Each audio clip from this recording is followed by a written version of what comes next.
fala de verbo, a gente fala de palavra que numa oração indica ação, estado ou fenômeno natural. O verbo, gente, ele se apresenta em modos, tempo, número e acompanha uma pessoa.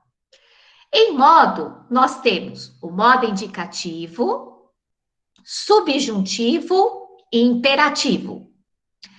O tempo, nós temos 3 tempos que se desdobram, né? Mas os principais são esses 3, que é o presente, o pretérito e o futuro. Temos o número, que representa singular e plural, e a pessoa, primeira, segunda e terceira do singular, primeira, segunda e terceira do plural. Então, as pessoas são os pronomes, chamados do caso reto, são chamados de pessoas do verbo. Então, nós temos eu, tu, ele, nós, vós, eles, tá? O número é singular e plural. Por quê? Porque o verbo, ele vai flexionar conforme está no singular ou no plural, conforme a pessoa também que está falando, ok? E o tempo, a mesma coisa. Nós temos o presente, o pretérito, a gente tem vários pretéritos, e futuro, a gente também tem diferentes futuros. Mas os 3 são a base. Quando a gente fala de modo indicativo, a gente fala o modo mais comum. O modo indicativo é aquele modo em que os fatos, os verbos, eles se apresentam em uma situação possível, em uma situação real. Não é uma hipótese, uma possibilidade, é uma certeza. Mesmo se eu não sei se vai acontecer, por exemplo, no futuro, né? Eu vou estudar medicina.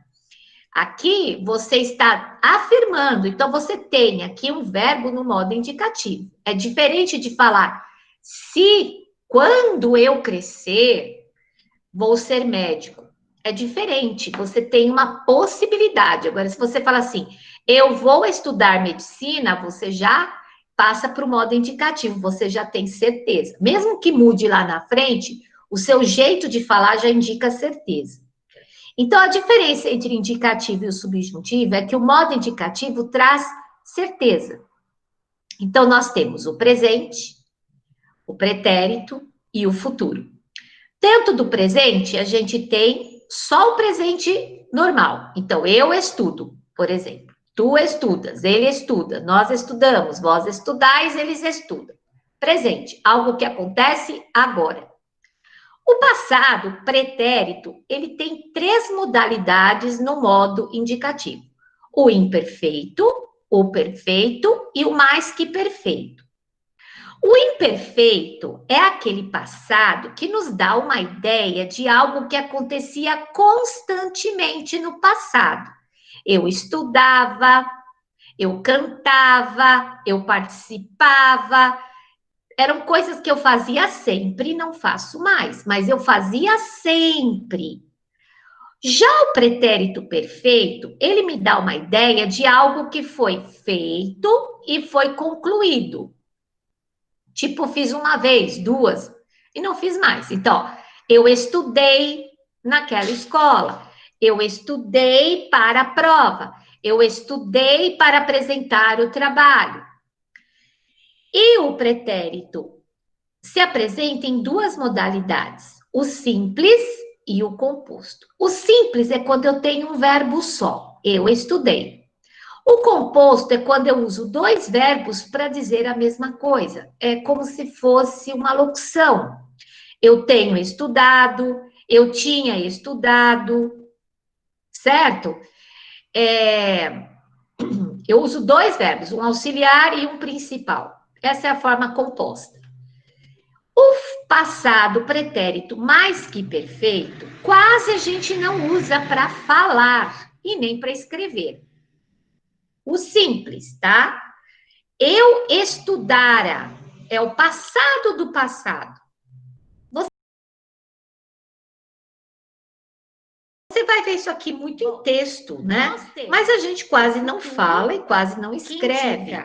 Por quê? Porque a gente usa o composto e o futuro do pretérito. No futuro do presente, eu tenho eu estudarei, e no futuro do pretérito, eu estudaria. Ambos têm a forma simples e a forma composta, ok? O modo subjuntivo, ele apresenta o presente, o pretérito e o futuro.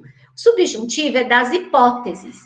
Ele só tem 3 tempos: presente, pretérito imperfeito e futuro. Só que tem uma diferença.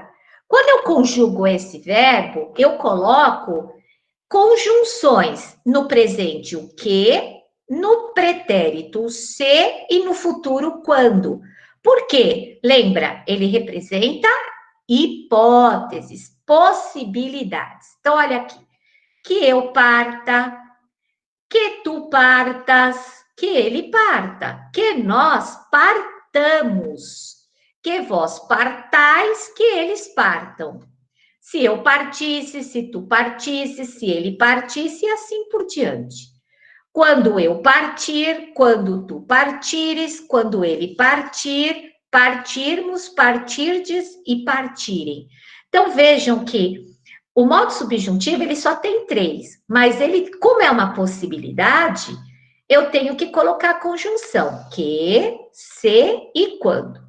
Já o modo indicativo, não, porque ele, ao contrário, ele indica certeza.